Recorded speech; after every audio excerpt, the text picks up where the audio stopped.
Bien, en esta clase, continuando lo que ya habíamos visto, vamos a continuar con el estudio de la cinética química, que es el estudio de las velocidades de las reacciones químicas.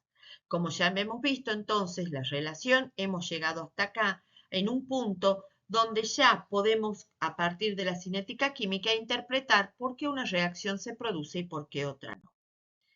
La cinética química podemos estudiarla desde la cinética química formal, como hemos hecho hasta ahora, mediante estableciendo una ley de velocidad que era igual a la velocidad por la constante de reacción y por las concentraciones de reactivos y productos elevado a sus órdenes de reacción.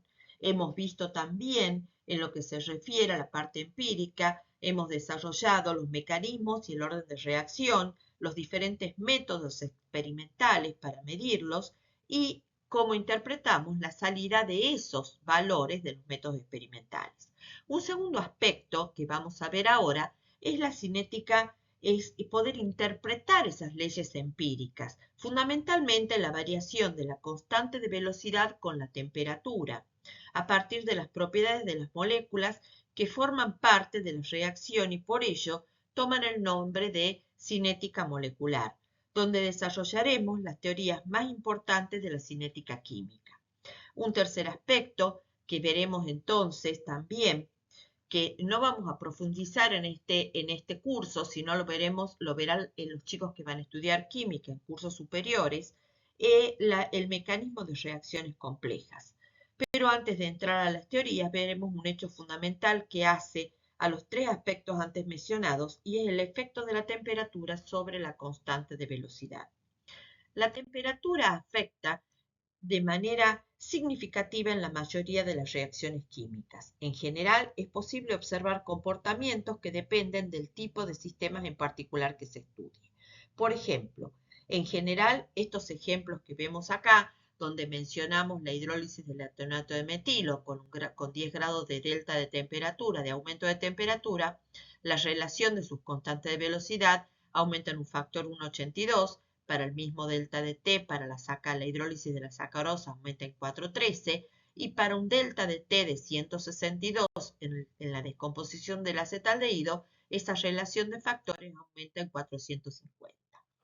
Estas relaciones de la temperatura con la velocidad de la reacción fue establecida por Arrhenius, como ya mencionamos anteriormente, en el año 1899 y cuantificó esta relación que la mayoría de las reacciones químicas aumentaban con el aumento, la velocidad aumentaba con el aumento de temperatura. Observó que la constante de velocidad K y la temperatura absoluta podían relacionarse mediante una ecuación empírica de esta forma, donde A y B son constantes características de la reacción. En forma exponencial se la puede expresar de la siguiente manera: K es igual a A por E elevado a la menos B sobre T. Esta ecuación más tarde fue interpretada por Arrhenius de la siguiente manera: K, la constante de velocidad, va a ser igual a un factor de preexponencial, o también llamado factor de frecuencia, por E elevado a E sub A, que es una energía, ¿sí? Es un valor de energía sobre la constante universal de los gases y la temperatura absoluta. La ecuación 3 se conoce como ecuación de Arrhenius. En esta ecuación de Arrhenius, la constante de velocidad, la temperatura absoluta y la constante universal de los gases en calorías. Y E es una cantidad característica de la reacción con dimensiones de energía, conocida como energía de activación. Podemos ejemplificar esta ecuación mediante la descomposición del pentóxido de nitrógeno en 4 moles de dióxido más un mol de oxígeno. Vemos que aumenta exponencialmente la constante de velocidad con el aumento de temperatura.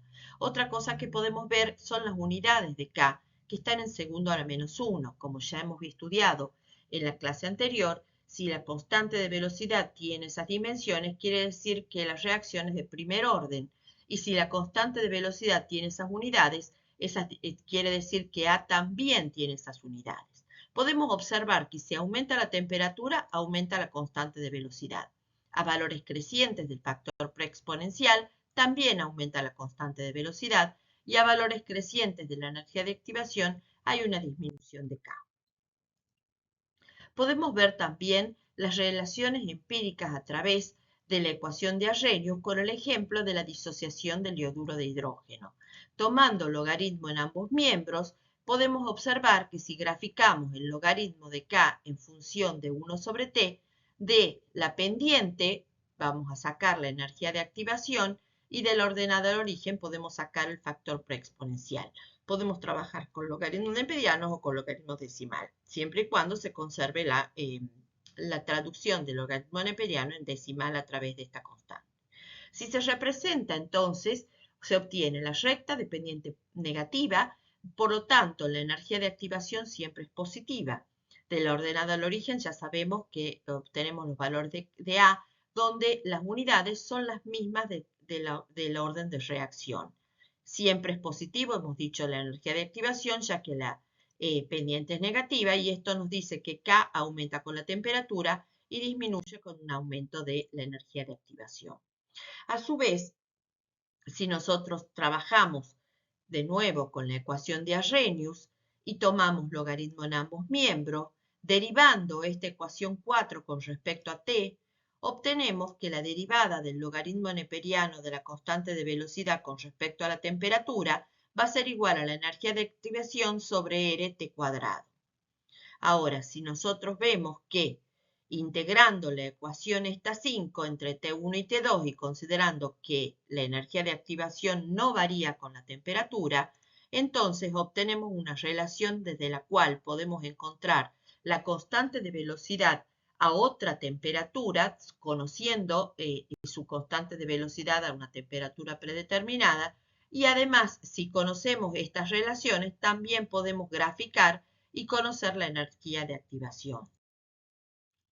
Por ejemplo, si nosotros tenemos la variación de las constantes de velocidad para la descomposición del acetaldehído y del ácido acetodicarboxílico, podemos ver que graficando estos valores obtenemos dos rectas, una de las cuales tiene una pendiente mayor que la otra. La A va a ser la pendiente de la descomposición del acetaldehído y la B va a ser la pendiente del ácido acetón carboxílico. Del valor de las pendientes de estas dos rectas podemos encontrar el valor de la energía de activación, donde vemos que el valor para la descomposición del acetaldehído es prácticamente el doble del valor de la descomposición del ácido. Entonces, quiere decir que una mayor E significa que la constante de velocidad depende marcadamente con la temperatura. Entonces, de esta manera podemos concluir que mediante un método gráfico podemos encontrar la energía de activación de una determinada reacción. Ahora sí, vamos a ver que hemos llegado al corazón de la química. Examinaremos los detalles de lo que ocurre en las moléculas en el punto culminante de las reacciones. Se producen importantes cambios en la estructura y se redistribuyen entre los enlaces las energías del orden de las energías de disociación. Se rompen enlaces preexistentes y se forman nuevos enlaces. Como es de imaginar, es muy difícil calcular la velocidad de estos procesos a partir de principios básicos. Sin embargo, como ocurre en muchos problemas complejos, es bastante simple establecer las características generales. Las complicaciones surgen cuando tratamos de investigar en profundidad, cosas que no lo vamos a hacer en este curso. En este capítulo mostramos entonces distintos enfoques para calcular la constante de velocidad de procesos bimoleculares elementales, tomando fundamentalmente reacciones en fase gaseosa, desde donde nos independizamos de la parte más dificultosa del tratamiento de líquidos y sus interacciones. Si se admite que las moléculas, para poder reaccionar, antes necesitan ponerse en contacto entre ellas, es lógico suponer que las reacciones ocurren por choques entre las moléculas. Por otra parte, si la colisión fuese la única causa de la reacción, la velocidad de una reacción debería ser igual al número de choques. Sin embargo, esto no es así. Arrhenius supuso que no todas las colisiones dan lugar a una reacción, sino solo aquella en que las moléculas adquieren un valor excepcionalmente alto de energía.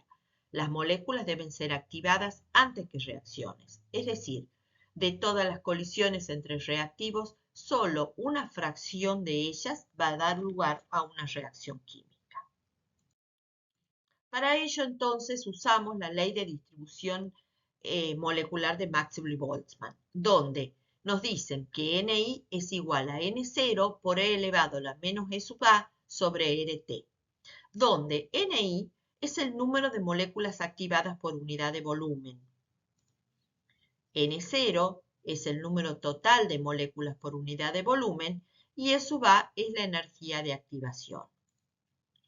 Si nosotros sabemos que la velocidad de una reacción es proporcional al número de moléculas activadas, a esta proporcionalidad la podemos transformar en igualdad mediante una constante, que esta constante le vamos a llamar a la constante de proporcionalidad, y si reemplazamos el valor de Ni de la ecuación de Maxwell y Boltzmann en esta ecuación de velocidad, nos va a quedar que va a ser igual a la constante a más N0, que es el número total de moléculas por unidad de volumen, que no es otra cosa que la concentración del reactivo, por E elevado a la energía de activación sobre RT. Comparando entonces con la ecuación de velocidad, nos queda que la velocidad va a ser igual a A por E elevado a la menos E sub A por RT por la concentración. Si sabemos entonces que N0 era la concentración del reactivo, entonces nos va a quedar la ecuación de velocidad, que es la constante de velocidad por la concentración.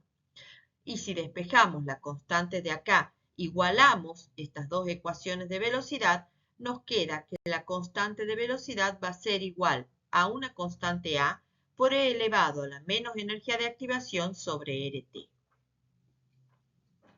Esta es una teoría que desarrolla Arrhenius, donde no nos da valores cuantitativos, pero nos sirvió de base para el desarrollo de otras teorías. Así, el significado, así las moléculas activadas no son simples moléculas, sino que son especies de cuasimoléculas complejas que forman las moléculas de reactivo. Estas moléculas se conocen con el nombre de complejo activado. Son moléculas inestables en las que los enlaces están continuamente formándose y rompiéndose. A fin de aclarar este concepto, vamos a hacer uso de la formación del yoduro de hidrógeno. Para ello partimos de una molécula de yodo y una molécula de hidrógeno, a las cuales tienen que chocar, ¿sí? Para ello van a romperse los enlaces de yodo y van a romperse el enlace del hidrógeno, que son dos moléculas diatómicas, y van a empezar a formarse los nuevos enlaces del yodo y del hidrógeno. Esta situación de rompimiento y formación de nuevos enlaces lo vamos a llamar complejo activado, hasta que este complejo activado es inestable y termina en la formación de dos moléculas de producto. El significado de la energía de activación se puede intuir fácilmente con la siguiente figura en la que hace representado la energía potencial de los reactivos, el complejo activado y los productos frente al avance de la reacción. Como se ve que los reactivos pueden transformarse en complejo activado y deben absorber una energía llamada E sub A, que será la energía de activación para la reacción del yodo más el hidrógeno. Cuando los complejos activados se transforman en producto, entonces la energía será E'. Y el balance energético será el siguiente.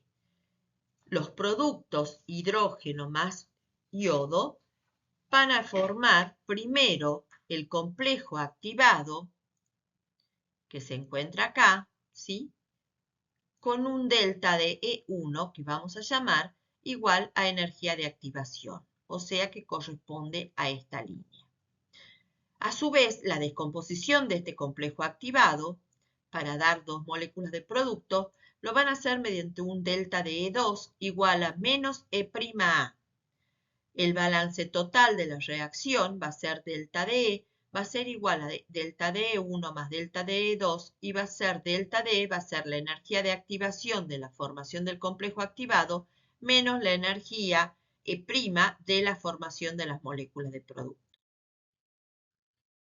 Sin duda alguna, si nosotros observamos acá, para una reacción exotérmica, por ejemplo, como es la formación del ioduro de hidrógeno, S' A es mayor que E sub A. Por lo tanto, el delta D me va a dar negativo y la reacción es una reacción exotérmica. Mientras que la reacción de descomposición del ioduro de hidrógeno, E' A va a ser menor que E sub A y delta D me va a dar positivo y la reacción es una reacción endotérmica. La teoría de Arrhenius no condice a resultados cuantitativos, pero por ello es que se desarrollaron otras basadas en la teoría de Arrhenius que pueden predecir al menos algunos casos sencillos de los resultados experimentales. La teoría de Arrhenius es un primer paso para dar una interpretación molecular de los procesos que ocurren en una reacción química.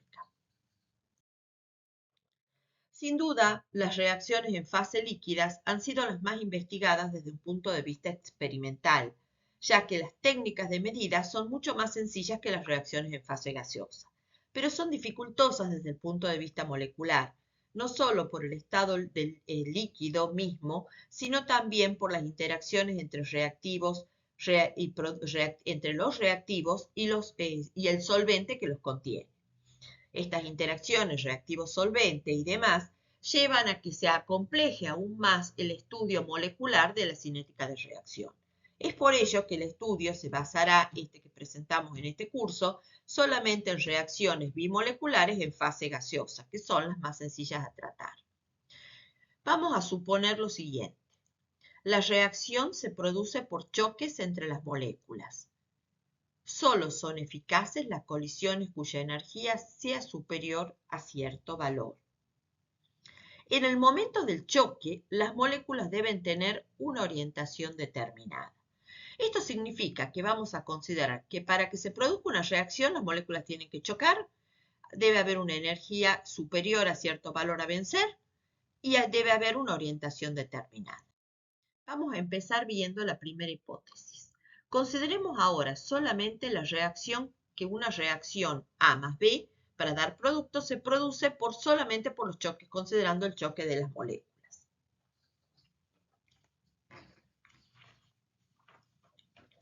Entonces, si suponemos que por cada choque da lugar una reacción, entonces la velocidad de reacción debe ser igual al número de choques por segundo en un centímetro cúbico de gas. Así podemos decir que la velocidad de una reacción va a ser menos la derivada de la concentración de A con respecto a dt, menos la derivada de la concentración de B con respecto al tiempo, y esto es igual a la constante de velocidad por la concentración de A y por la concentración de B, y esto no es otra cosa que es igual a ZAB, que no es otra cosa que el número de colisiones por unidad de volumen y de tiempo entre las moléculas A y B. La constante de velocidad en este caso va a estar dado por un centímetro cúbico, molécula a la menos 1, segundo a la menos 1.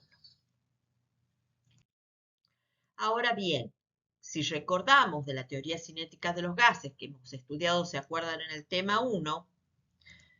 Z de AB, el número de choques, era igual a NA por NB por sigma al cuadrado de AB por la raíz cuadrada de 8pi por RT sobre mu, donde Na y Nb eran, ¿se acuerdan? El número de moléculas, ¿se acuerdan? El número de moléculas del gas. Sigma de AB no es otra cosa que el diámetro molecular, o sea, la distancia más corta a la que se pueden acercar dos centros de las moléculas. Todo este término no es otra cosa que la velocidad cuadrática media, ¿se acuerdan? Y mu era la masa molar reducida que está dada por Ma por el producto de Ma por Mb sobre Ma más Mb. Relacionando entonces ambas expresiones y solo considerando los choques, vemos en un ejemplo que la relación de K por T a la 1/2 no es directa y hay que considerar otros factores. Entonces, antes de seguir, vamos a hacer la relación entre estas dos expresiones que acabamos de encontrar. Entonces, comparando estas expresiones, llegamos a esto, donde podemos simplificar la Cn, ¿sí? De ahí entonces encontramos que la constante de velocidad va a ser igual a sigma al cuadrado, o sea, la menos distancia entre ellos, por la raíz cuadrada de 8pi por rt sobre mu. Si nosotros la comparamos con la ecuación empírica determinada por Arrhenius, vemos que no hay una relación directa entre una raíz cuadrada de t y la ecuación exponencial de la relación entre la constante de velocidad y la relación exponencial de la temperatura. En consecuencia, si Z es el número de moléculas por colisión y por centímetros cúbicos y por segundo en un sistema reaccionante que contiene un molde reactivo por litro, la fracción activada, o sea, la velocidad específica, la vamos a encontrar considerando primero un ejemplo. Entonces, la constante de velocidad va a ser igual a sigma al cuadrado por la raíz cuadrada de 8pi por rt sobre mu. Consideramos el ejemplo de la descomposición del ácido iodídrico a 666 Kelvin, donde sigma para el ácido iodídrico es 3,5 Armstrong, la masa es 128, la constante universal de los gases la vamos a tomar Energio y vamos a tomar el número de Avogadro simplemente por 6 por 10 a la 23. Encontramos de esta manera que la constante de velocidad calculada es 5,5 por 10 a la 10, mientras que la constante de velocidad experimental me da 2,19 por 10 a la menos 4. Observamos que no existe para nada una concordancia entre ambos cálculos, por lo tanto podemos llegar a concluir que no todas las colisiones dan lugar a una reacción. Es por eso que vamos a hacer uso de la segunda hipótesis, donde en la primera consideramos, se acuerdan, el factor Z de las colisiones. Y acá vamos a tener el requerimiento energético. Por lo tanto, la ecuación de velocidad no solo va a depender de Z, sino va a depender de Q, que va a ser la fracción de moléculas activadas. Por lo tanto, vamos a hacer uso de nuevo de la ley de distribución de Boltzmann, donde el número de moléculas activadas es igual al número de moléculas totales por E elevado a la energía de activación sobre RT. Entonces, de acá, la fracción de moléculas activadas va a ser Ni sobre N0 sobre el número total y va a ser igual al exponencial de la energía de activación. A esto lo podemos graficar. Si graficamos esta fracción de moléculas activadas en función de la energía a dos temperaturas diferentes, podemos ver que si tomamos acá la energía de activación, el número de moléculas, vamos a tener una fracción mayor de moléculas activadas cuanto mayor es la temperatura. Entonces, usando la segunda hipótesis del requerimiento energético y conociendo que la ecuación de velocidad va a ser igual a la constante de velocidad por NA y por NB, relacionando ambos Z, tomando en cuenta que Z, ¿se acuerdan?, era igual a esta expresión, y acabamos de encontrar que la fracción de moléculas activadas era igual a esta otra, reordenando ambas, igualando, encontramos entonces que la expresión queda de esta manera, donde podemos simplificar las concentraciones, y ahora sí la constante de velocidad va a ser un poco más parecida a la relación con la temperatura, a la ecuación conocida de Arrhenius, donde tenemos todo este factor, donde tenemos todo ese factor que tenemos acá, que va a ser seguir dependiendo de la raíz cuadrada de la temperatura, pero tenemos un factor exponencial que me está modulando la relación de la constante de velocidad con la temperatura. Si volvemos a usar el ejemplo del ácido iodídrico, pero aplicando ahora la ecuación donde hemos considerado también la segunda hipótesis del requerimiento energético, vemos que hay una correlación bastante importante entre la constante calculada y la constante experimental. Teniendo en cuenta entonces la naturaleza absoluta del cálculo y las incertidumbres comprendidas, el acuerdo entre la teoría y la experiencia debe considerarse muy bueno. Les diría bastante bueno.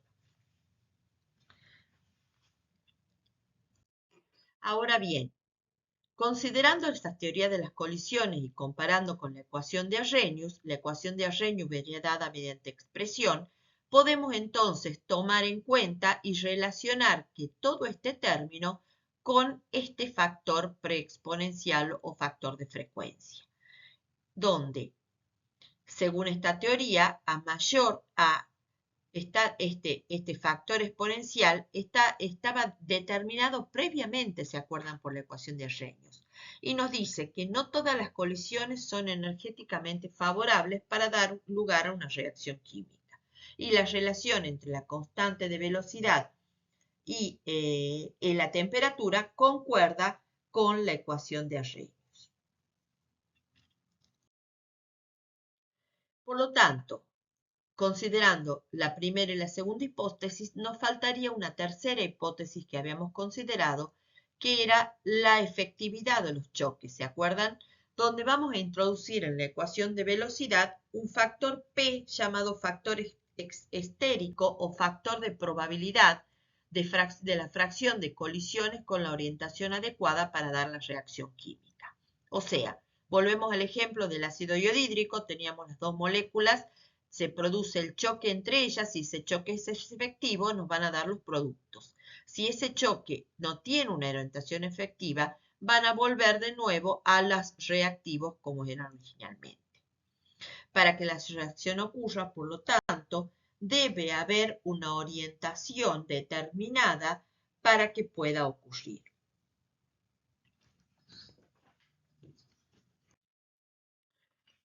Ese factor P es una relación entre el factor preexponencial experimental sobre el factor preexponencial calculado. Esta relación empírica es el punto débil de la teoría de las colisiones. Solo es un intento cualitativo de interpretar los fenómenos cinéticos. Por lo tanto, yo no puedo considerar que esta reacción sea una reacción concreta porque una teoría no tenemos que considerar factores experimentales y acá estamos introduciendo un factor experimental. Si consideramos entonces a esta teoría de las probabilidades tomando logaritmo en ambos miembros y derivando con respecto a t, esta teoría de las colisiones nos va a quedar comparativamente parecida a la teoría de Arrhenius. Se obtiene entonces que concuerda con la ecuación de Arrhenius si la energía de activación es mucho mayor a R por T, lo cual de hecho sucede con frecuencia.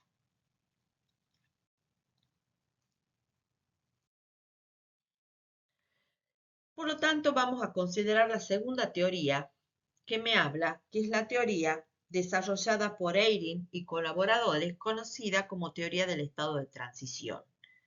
Venimos entonces con las mismas suposiciones, pero ahora le vamos a aumentar complejidad a estas teorías. Vamos a tomar como hipótesis la activación de las moléculas, la formación de una cuasimolécula, ¿sí? Para que se produzca la reacción, es necesario que los átomos y las moléculas reaccionantes pasen a un estado activado, para lo cual es necesario que se agrupen en una cuasimolécula o complejo activado que se encuentra en equilibrio con el reactivo. La reacción química comprende dos etapas. Una etapa de activación, que va a ser la etapa lenta, que va a ser las formaciones de ese equilibrio del complejo activado, y una etapa de desactivación, descomponiendo el complejo activado para dar productos y la vamos a denominar como una reacción rápida. La teoría de las velocidades absolutas de reacción, llamada también frecuentemente teoría del estado de transición, se basa en la mecánica estadística y representa otra aproximación a la cinética de las reacciones. Esta teoría postula que las moléculas, antes de realizar una reacción, deben formar un complejo activado en equilibrio con los reactivos y que la velocidad de una reacción cualquiera está dada por la descomposición de dicho complejo para formar productos. Así, una molécula A que se combina con una molécula B, las etapas que se postulan se representan mediante el siguiente diagrama. Yo tengo los reactivos llamados A y B que me van a dar un estado de transición, ¿sí? AB asterisco, y luego desciende rápidamente para los productos. Habíamos postulado entonces que la etapa lenta era la etapa de formación del complejo activado, el cual se encuentra en equilibrio con los reactivos. La velocidad, postulamos la velocidad, la ley de velocidad para esta reacción va a ser igual a K por la concentración de A y por la concentración de B. Ahora bien, para la etapa lenta postulamos este equilibrio y para la etapa rápida es una descomposición que no es reversible para dar productos.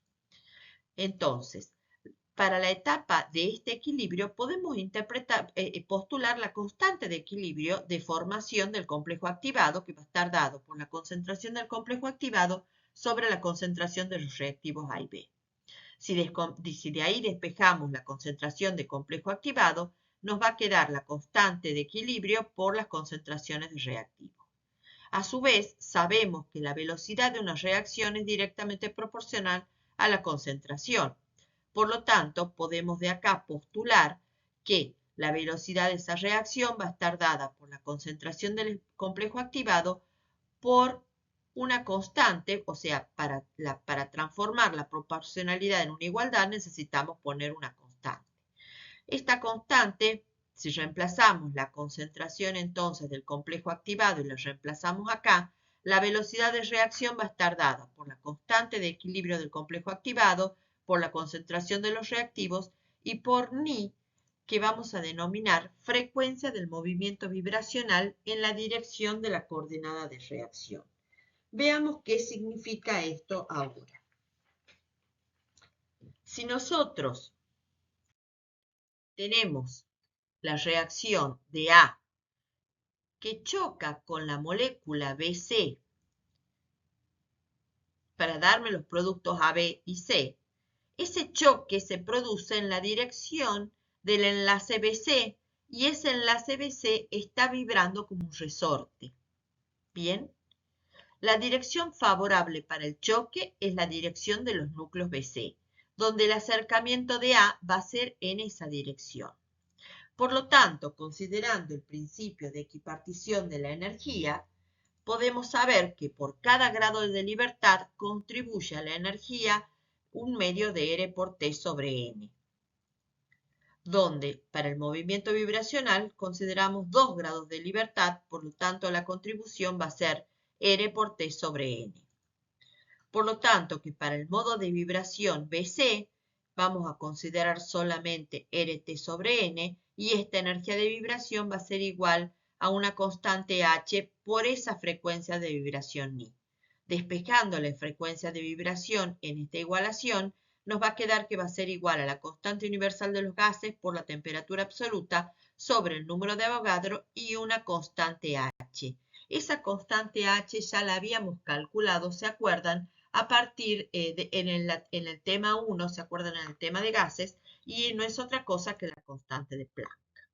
Comparando entonces las expresiones de la ecuación de velocidad con la que acabamos de obtener, podemos igualar y encontramos que la constante de velocidad va a ser igual a la constante de equilibrio del complejo activado por ese factor de frecuencia. Si a ese factor de frecuencia reemplazamos por el valor que acabamos de obtener, nos queda que la constante de velocidad va a ser igual a la constante de equilibrio del complejo activado por la constante universal de los gases por la temperatura absoluta sobre el número de Avogadro y sobre la constante de Planck. Si nosotros tomamos de la termodinámica el equilibrio de la formación de ese complejo activado, sabemos que en el estado de equilibrio la energía libre va a ser igual a menos RT por el logaritmo neperiano de la constante de equilibrio, que en este caso vamos a particularizarla a la constante de equilibrio de la formación del complejo activado. Si de acá despejamos K, K era igual a E elevado a la menos delta de G sobre RT. A su vez sabemos que delta de G va a ser igual al cambio entálpico del complejo activado menos la temperatura por el cambio entrópico del complejo activado. Teniendo en cuenta que la constante de velocidad habíamos encontrado era igual a la constante de equilibrio por esta expresión, reemplazando el valor que acabamos de encontrar de K, va a ser igual entonces que la constante de velocidad va a ser igual a RT sobre NH por E elevado a delta de S, o sea, el cambio entrópico sobre R, y por E elevado a menos delta de H del complejo activado sobre RT. Considerando esta expresión, tomamos logaritmo neperiano en ambos miembros. El logaritmo neperiano de K va a ser igual entonces al logaritmo neperiano de R, o sea, de las constantes, más el logaritmo, separamos acá como un producto, lo podemos separar en una suma de logaritmos neperianos, logaritmo neperiano de T, más delta de S del complejo activado sobre R, menos delta de H, cambio entálpico del complejo activado sobre RT. Si derivamos esta expresión respecto a la temperatura, esta derivada de esta constante va a ser igual a 0, por lo tanto nos queda que la derivada del logaritmo neperiano de t va a ser igual a 1 sobre t. La derivada de delta de S también va a ser 0 porque tomando que delta de S es independiente de la temperatura, y la derivada de 1 sobre t va a ser igual a menos 1 sobre t cuadrado, y menos por menos más, entonces nos va a quedar más delta de H del complejo activado sobre RT cuadrado.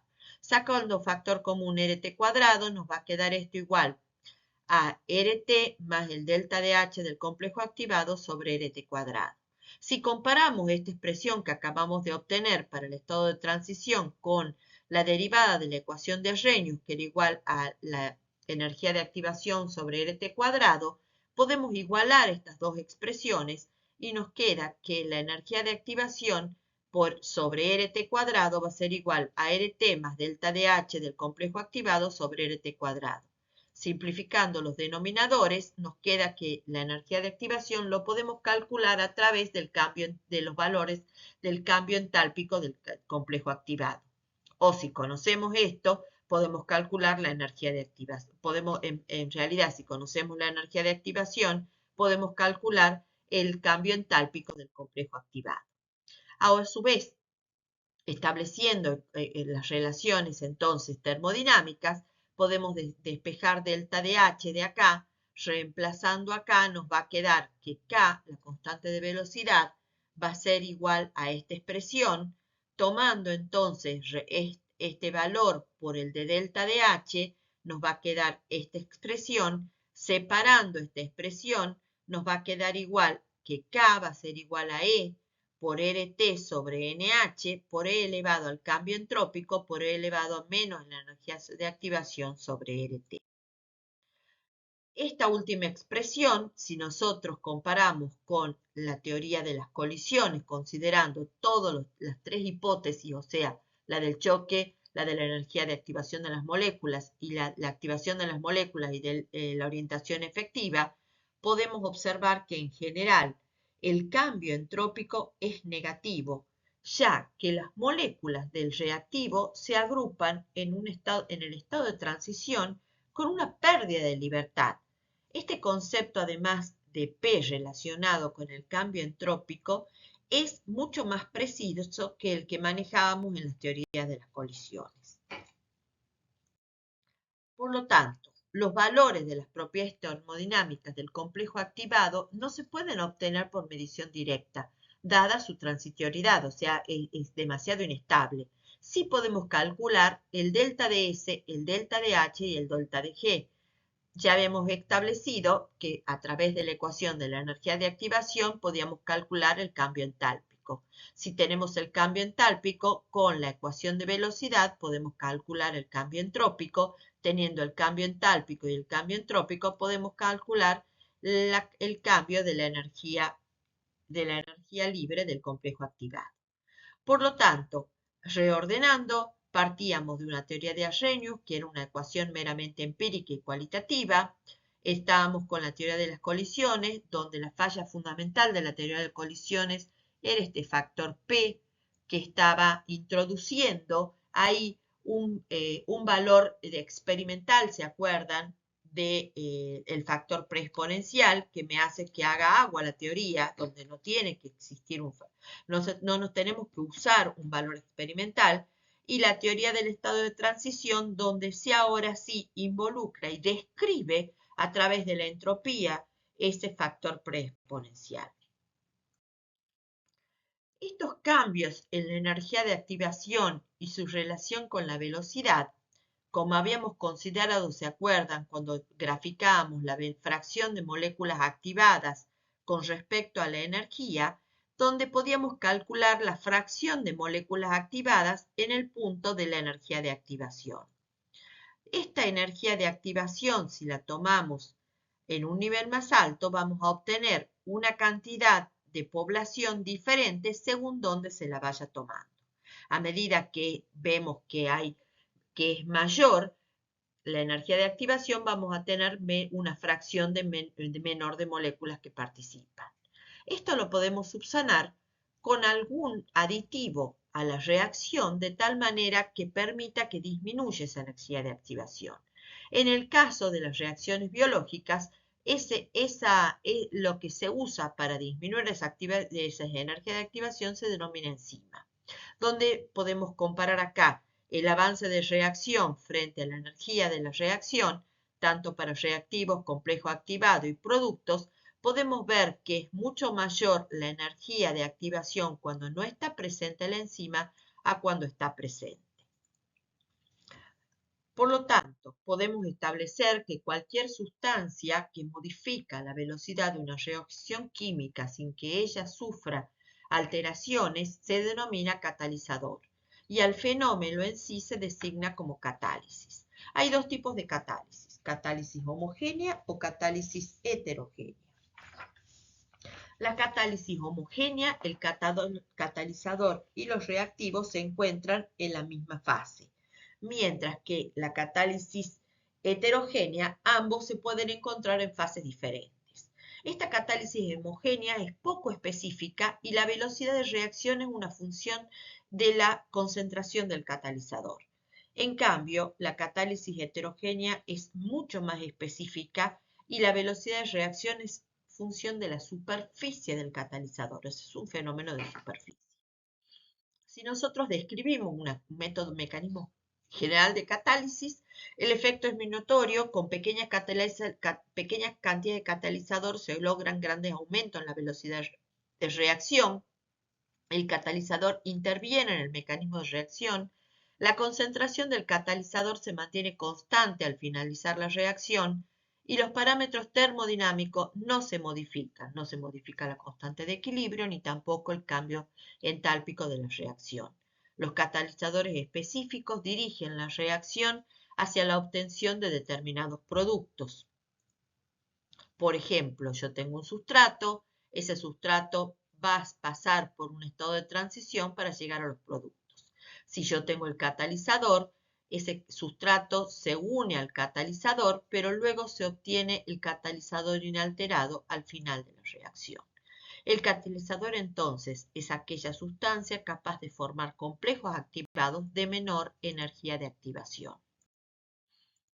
En la biocatálisis, que ustedes van a desarrollar a lo largo de su carrera, lo van a estudiar más específicamente el año que viene en Química Biológica 1, van a ver que en los seres vivos las reacciones químicas están catalizadas por enzimas. Las enzimas están constituidas por macromoléculas con pesos moleculares entre 10 a la 4 y 10 a la 6, y todas ellas son proteínas. La actividad de la enzima está localizada en una pequeña región, como podemos describir en esta figura, denominada sitio activo, donde el reactivo va a actuar como sustrato y por asociación en dicho centro va a actuar la enzima y se va a producir la reacción mediante un efecto llave-cerradura, donde el centro activo va a ser la cerradura y solo se puede aceptar la llave que corresponda a esa cerradura. Por eso es que es altamente específica. La característica más notable, vuelvo a repetir, es su enorme especificidad y su gran eficiencia. Y esto es importante, no existe en la práctica una reacción bioquímica que no esté catalizada. Cada enzima suele catalizar una reacción muy concreta en un sentido determinado. Veamos entonces un ejemplo de esta cinética enzimática, que es un ejemplo clásico, que va a ser el modelo de Michael-Mentes, que es el estudio de una cinética catalizada por enzimas. En estos sistemas se realizan medidas de velocidades iniciales. En estas condiciones, la concentración de sustrato S es su concentración inicial llamada como S sub 0. Entonces, nosotros tenemos la enzima con el sustrato, el cual se encuentra en equilibrio con el complejo activado, enzima-sustrato, mediante una concentración, una constante de velocidad K1 para la formación de sustrato. Y si se encuentra en equilibrio, tenemos que encontrar una K'1 para la descomposición de ese sustrato en los reactivos. Y una reacción sin reversibilidad, que va a ser la formación de producto y la obtención de nuevo de la enzima inalterada mediante una constante de velocidad K2. Suposiciones. La etapa lenta determinante del proceso es la segunda, o sea, la descomposición de la enzima para dar el complejo activado para dar los productos. La primera etapa es suficientemente rápida para que se alcance el equilibrio. La segunda etapa no es reversible y la concentración del sustrato es igual a la concentración inicial. La enzima solo puede estar como E sub 0 o como en el complejo activado, con lo que la concentración total de la enzima va a estar dada. La E sub 0, concentración inicial de la enzima, va a ser igual a la concentración en enzima en productos más la concentración de la enzima en el complejo activado. A su vez, aplicando entonces la teoría del estado estacionario, entonces podemos ver que cuando el sustrato se pone en contacto con la enzima y se mide la evolución de esta concentración en el tiempo, se evalúa la pendiente a la curva de origen. Así se observa que la ley de velocidad responde a una expresión conocida como ecuación de Michael-Mentel, que es lo que vamos a determinar. Si aplicamos entonces el estado estacionario, nosotros sabemos que en el estado estacionario es un estado de equilibrio donde la derivada de la concentración del complejo activado enzima sustrato con respecto al tiempo es igual a 0. Y esto va a ser igual a K1, a la velocidad de formación del complejo activado, que va a estar dado por la constante de velocidad K1 por la concentración de la enzima y el sustrato, o sea, de los reactivos, menos la velocidad de descomposición, dado por una K1' y por la concentración del complejo activado, y menos una K2 por la concentración del complejo activado. Si despejamos la concentración del complejo activado, nos va a quedar entonces igual a K1 por la concentración inicial de enzima por la concentración de sustrato sobre K1' más K2 más K1 por la concentración de sustrato. A su vez, sabíamos que la concentración de la enzima original va a ser igual a la concentración de la enzima más la enzima en el complejo activado. Despejando la concentración de la enzima en productos, obtenemos entonces que para la etapa determinante, la velocidad de la reacción, habíamos dicho, era igual a K2 por la concentración de la enzima. Esto va a ser igual a K2 por K1 por la concentración de enzima sub 0 por la concentración de sustrato sobre el denominador. Por lo tanto, definiremos ahora para simplificar esta ecuación dos nuevos parámetros, uno de los cuales denominamos de velocidad máxima, que va a ser la velocidad, va a estar dado por la constante de velocidad K2 por la concentración original de la enzima, y vamos a denominar K sub m, llamada constante de Michael, ya a la suma de la K1' más la K2 sobre la constante de velocidad K1. La velocidad referida a las condiciones iniciales B sub 0 va a estar dada por K2 por E sub 0 por S sub 0, pasando esta K1 y dividiendo al denominador, dividiendo toda esta expresión, nos va a quedar, y reordenando, nos va a quedar igual K1' más K2 sobre K1 más la concentración de sustrato. Todo esto habíamos dicho que era la expresión de Michael-Mentel. Y todo esto no era otra cosa que la velocidad máxima. Por lo tanto, reemplazando esas dos expresiones, nos va a quedar que la velocidad inicial va a estar dada por la velocidad máxima por la concentración inicial de sustrato sobre la constante de Michael-Mentel más la concentración inicial de sustrato. Si graficamos entonces la velocidad sub 0 con respecto a la concentración sub 0, nos va a dar una curva donde la parte a menores concentraciones de sustrato vamos a encontrar una linealidad y luego vamos a encontrar una planicie donde la velocidad se mantiene constante y la vamos a denominar velocidad máxima. Razonemos esto entonces. Para concentraciones altas de sustrato, la velocidad tiende a una velocidad máxima. Para concentraciones bajas, hay una linealidad y esto se especifica como que la velocidad depende directamente de la concentración del sustrato. Y denominamos velocidad máxima a la velocidad que puede alcanzarse con una determinada cantidad de enzima y corresponde al caso en que toda la enzima está como complejo activado y no queda enzima libre. El significado, vamos a determinar el significado físico de la constante de Michael-Mentel.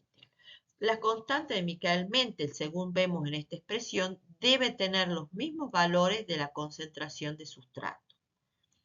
Por lo tanto, por ser la segunda etapa la más lenta que la primera, K2 debe ser mucho menor que K1', o sea que la velocidad de descomposición. Por lo tanto, la constante de Michael-Mentel la podemos reducir a la relación entre K1' y K1.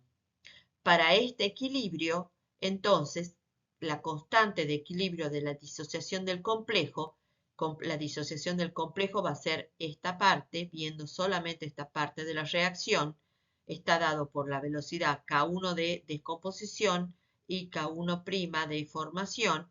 La constante de Michael-Mentel podemos ver que mide por esta relación la afinidad que existe entre la enzima y el substrato. K, la constante de Michael-Mentel y la velocidad máxima son de interés biológico y pueden relacionarse con las propiedades mismas de la enzima. Veamos los métodos para determinar velocidad máxima y la constante de Michael-Mentel. Graficando, como ya hemos visto entonces, podemos encontrar velocidad máxima. Conociendo la velocidad máxima podemos obtener la velocidad media. De esta manera se obtiene la constante de Michael-Mentel. Si nosotros tomamos que B sub 0 es igual a velocidad máxima sobre 2 e igualamos estas dos expresiones, de acá podemos despejar que para la velocidad media, la velocidad máxima a la mitad, va a ser igual, va a ser cuando la concentración de sustrato sea igual a la constante del Michael-Mentel. Este método no es muy bueno porque no siempre se alcanza este límite con suficiente seguridad. Lo mejor es usar a partir de la ecuación de Landweber y Burke, la cual es invertir la ecuación de Michael-Mentel, o sea, poner 1 sobre B sub 0 va a ser igual a 1 sobre B máxima más la constante de Michael-Mentel sobre la B máxima por 1 sobre el sustrato. Y graficar, si nosotros tomamos esto como la ecuación de una recta, graficando 1 sobre B en función de 1 sobre S sub 0, me da de la ordenada al origen, puedo encontrar 1 sobre la velocidad máxima y de ahí encontrar la velocidad máxima. Y encontrando eso, de la pendiente de la recta y teniendo la velocidad máxima, puedo encontrar la constante de Michael-Mentel. También puedo prolongar la recta y extrapolar el valor como menos 1 de la constante de Michael-Mentel como por 1 sobre S y de ahí también puedo encontrar la constante de Michael-Mentel. Si despejamos ahora B máximo de la velocidad, la ecuación esta de velocidad, reordenando nos va a quedar que la velocidad máxima va a ser B sub 0 más la constante de Michael-Mentel por B0 sobre S0. A su vez, podemos encontrar que B0 sobre S sub 0 va a ser igual a B máxima sobre la constante de Michael-Mentel menos 1 sobre la constante por B0. Si graficamos entonces B sub 0 sobre la concentración de sustrato S sub 0 en función de B sub 0, esto es una recta con pendiente negativa. De la pendiente de la recta encontramos la constante de Michael-Mentel y de la ordenada del origen podemos encontrar B máxima. La recta corta el eje de las abscisas en un valor que podemos determinar la velocidad B sub 0 como la velocidad máxima. Bien, con esto hemos concluido entonces el estudio de la cinética química tanto formal como molecular. vamos a ver entonces que el próximo tema va a ser el tema de conductividad. Ustedes pueden usar esta bibliografía para clarificar o si tienen algún interés en profundizar alguno de los temas.